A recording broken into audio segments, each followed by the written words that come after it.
Google is swinging for the fences and with a ton of different small but meaningful updates across their whole AI ecosystem. And it's starting to compound now because they have this whole ecosystem of apps and channels and workspace and all these things. The integration between them is starting to become extremely useful, and marketers are taking note. So, welcome back to the Bot Bros, a segment of the AI Driven Marketer. I'm Dan Sanchez, and joined by my brother Travis Sanchez. Could not be more happy to be here. When we break down the AI news so that you don't have to, into the most meaningful segments that marketers should be paying attention to on a week-to-week basis. Today is going to be run by Google's Gemini because Google is making a bunch of different updates, and there's a lot of news. Some of it's come from this week, some of it's come from weeks past, and it's finally time to catch up because Google's catching up. In fact, they've been making a number of changes just to their everyday workspace. They've gotten better at just Gemini. Have you been in Gemini recently? I mean, I was using it yesterday on my phone, but I didn't notice anything different. So maybe there's been an update. Somebody called me out and they're like, "Hey, Dan, you really need to go back and try Gemini and give it another fair swing." I was like, okay.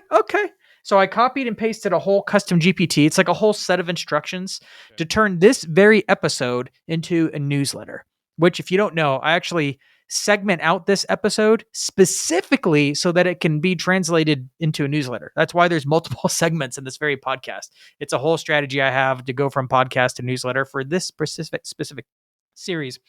And I was doing it in ChatGPT.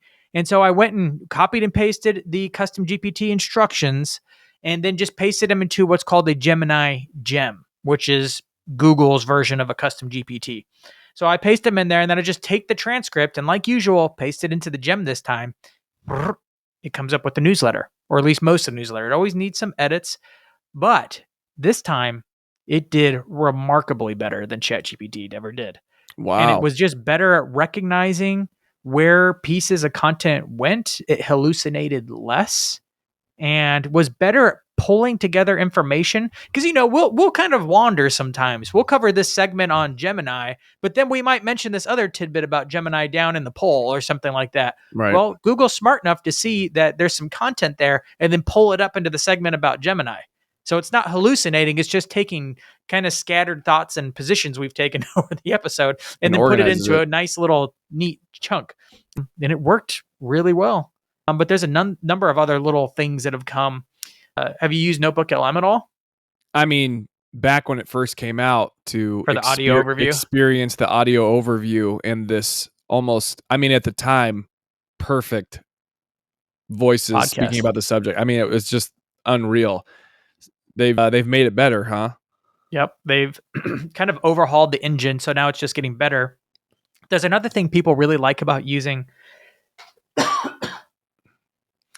NotebookLM. It's that it's limited to the information you give it. So if you're actually talking to it like you would ChatGPT, right, it will not pull information from its own knowledge base. It will just pull from the information that you give it, which makes it a little bit more reliable if you want to give it some company information or maybe some learning resources that you want to learn from and you want to ask about it. It's not just going to pull it and then fill in the blanks. It's only going to pull it. It's not very fun to talk to, but it's actually really good because it just pulls from the information it has. Right. Really good at summarizing things. And so they've made that a lot better and people are using it for that all the time as like a learning tool or a research or a summarizing tool of all kinds if you want to summarize a lot of data from all over the place. They just updated VO, like their AI video. It renders faster, higher quality video generation. Wow. They did it like 3. They went from 3 to 3.1 because they're like, it's just a little update, but it was noticeable. A lot of people really, really liking it. And then they added like, you can now vibe code with Google. Vibe coding tools have been blowing up over the last 6-8 months. I remember when a really popular tool called Replit dropped a year ago and people use it to vibe code. Essentially, vibe coding is just saying, hey, I want to build an app that does X, Y, and Z, and then it goes and codes it for you. And of course, it gets it wrong, and then you fix it. And you essentially code through just telling it what you want. But Google just dropped their own for free, which I'm like, man, they're going to destroy Replit and Lovable and all the other ones because everybody's kind of getting in this game now. It's kind of become part of the AI workspace because ChatGPT is building one, Claude has one. Like everyone's going to be building their own app dedicated to just helping you code through AI. But Right. Google now has one, which is awesome. I hope more and more people do it because I don't like paying for Lovable or Replit. Or I have paid for those. I stopped paying for them recently. So just, you get tired of paying for all these $20, $30 a month tools. Oh yeah, they're adding up quickly as I'm seeing across Grok, Gemini, Chat. I'm like, okay, this is gonna be endless. And if there is any new tool that comes out, of course they're like, their marketing is decent, so you get halfway through signing up and they're like, oh, paywall, and you're like, ugh, it's annoying. So now it's becoming Google's competitive advantage because they have so many apps in the ecosystem. As they slowly pull them all in and integrate them and make them better and infuse AI into all of them, you're like, well, I mean, even Chrome's widely used. Gemini's in Chrome, even though I was really excited for Atlas last week. And I've done like 3 videos on Atlas so far since it came out because I got really excited. And I'm using it even now. I love that tool. But more and more, Gemini is just kind of like reeling it in. It's like slow and steady. They're just kind of coming up over the horizon. Right. You're like, oh, ChatGPT, better keep running. I know. It's funny that even Grok released their upgraded video creation. It's rough because there's the combination of having a video with sound matching, and the sound quality on Grok's new video. Oh my gosh, it is so bad. It's like beginning of 2025 kind of technology. You know what I mean? I'm just kidding. It was a joke. Like, as if that's a long time ago. It's funny. VO just got its overhaul 3.1, but I did a side-by-side comparison test with Sora and VO, and Sora blew it out of the water, and the couple of tests I threw at it. I gave it full scripts that were made to be like 1 minute, or not 1 minute, 10-second scripts. ChatGPT wrote the script. I gave it both to Sora and VO, and Sora destroyed it multiple times. Wow. And actually stuck to the script. VO looked good, but it didn't. Sometimes it would just not have a voiceover at all, or not have any camera changes, even though it was directed to have camera changes, and Sora was hitting it out every time. Wow. But that's a short-term gain. VO will come back with VO of course, probably sometime before the end of the year, and everybody goes, see, Google's so much better. And I'm like, hey, they go back and forth, but it's hard to deny that Google is making gains more quickly now all over the place. Even their Google Sheets is becoming more sophisticated where you can, like, how you call in formulas, equals formula. Well, now you can call in AI and it'll pull up and slice and dice, and it can go and do web searches within the individual cells.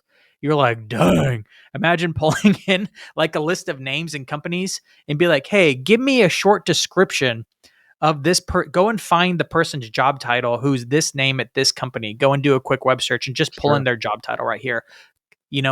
Put the formula in once for AI to go find it based on this name, based on this company, and then just do a quick Google search. You'll be able to find it, and then just like drop that column down. Brrr, ding, ding, ding, ding, ding, ding. That's amazing, right? That's the kind of level of power that we have available, and most people don't even know that it's in there now. I mean, this one particularly is new for it to be able to do AI and search in there and think critically about what it's putting in there. But that's powerful. Man, it's going to take people a long time to catch up to how to use that, but Google, it's coming. You mentioned Google Sheets. I'm like, I don't know if I'm just using it wrong, but I had some data that I was trying to get Gemini to put into some cells. I'm like, I need to figure this out. Here's some data. Start the Google Sheet for me. Like create, I don't know what you're going to do. Create a CSV. I just need this to be in a column format with this information. Bro, it could not do it. And I'm like, am I going crazy? Like, I don't know. Did you start in Gemini or did you start right in Sheets? I started in Gemini. Yeah. I don't know. And then I'm like, okay, were you using the Pro model or the Flash model? I don't know. Pro. It says Pro. I'm a pro. I pay. Okay, so then I go over to model. Even if you're a pro user, it doesn't mean you use the Pro model. I don't know what I was using. Yeah, you'll have to check. I'll have to check. Run But I it was again, so because frustrated. Flash is like their lightweight model. That would totally screw It up was with that Pro. 2.5 Flash. Yeah. Looks Yeah. like I was. Try the Pro is a completely different animal. It's pretty weird good. because I don't see Pro as an option. Like, I just see Flash on there when I click the. Do you pay?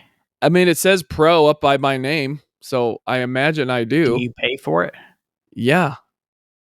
For Google? You have a Workspace account? I mean, I have a work.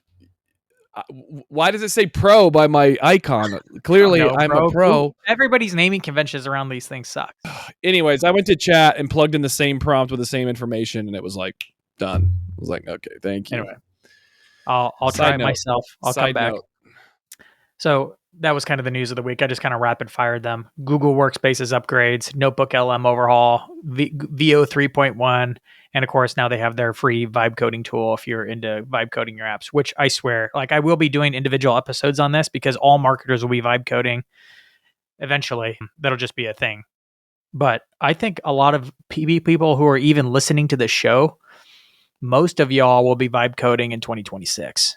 Like, it'll just be part of like normal AI use. And you'll be like, man, how did I live without being able to code my own applications before? Everybody will be coming up with lightweight applications. Right now, it's still kind of rough because the thing we all want is to essentially replace Zapier with our own workflows. Nobody wants to pay for Zapier. Everybody just wants to vibe code that themselves. Like, hey, every time I drop a file in Google Drive, I want X, Y, and Z to happen. And then for that final output to go into this system or whatever. Like, everybody wants those types of tools, and you don't want to have to like freaking engineer Zapier to do it. You just want to tell AI, this is what I want. Here's where it is. Here's my API credentials. Go. And then for it to just be done, you test it and it runs.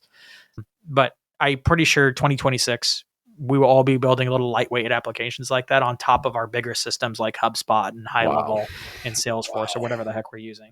That's my prediction. We'll see if it comes to pass. But y'all get ready because you're all going to be coding soon. At least you'll be telling AI to code on your behalf. I'm down. The little lightweight stuff. If you want to do the big stuff, it's hard to do without actually knowing how to code. Like anything else, it's hard for AI to market for you if you don't know how to evaluate its marketing plan. True. But a minute ago, I mentioned High Level. So it's a good segue into our sponsor for the show, which is High Level, my favorite CRM marketing automation platform, because they've put so much power into such a small package for so little money. Freaking love it. And it scales well. I have put together a whole, I'm building a small library of AI automations that I've built in High Level. You can get them for free at aiautomationvault.com. If you sign up for a free trial of High Level, you can actually test them out, play with them, see what you think of them. And if you don't like them, then, unsubscribe from your trial. Otherwise, I highly recommend High Level to everybody. I use it all day, every day to build out all my funnels, all my emails, CRM, it takes money. You can send invoices, contracts, documents. Wow. They have document sign in there. I book all my meetings through it. It does everything. If it's not ChatGPT, generally it's High Level is like my second AI app of choice. So thank you, High Level, for sponsoring this. Go check it out at aiautomationvault.com, or if you just want a free trial and don't want to deal with my automations, you can just go to danchez.com/high level. Cool. Moving on to the poll of the week. I asked everybody and the results were really fun. I found that a lot of people were using Google. So here were the results of the poll. At 34% said multiple times a day. Wow. 18% said daily, 16%, which is where I'm at, said weekly, and then 32% said monthly or less. So that means 68% are using it at least weekly. If not, what is this? Let's see. 34 plus 18, which brings it to well over 53. I'm like struggling to do the math live. But well over 50% are using it daily. Wow. That's nuts. It actually lines up really well with the report we just did for Social Media Examiner, where we interviewed where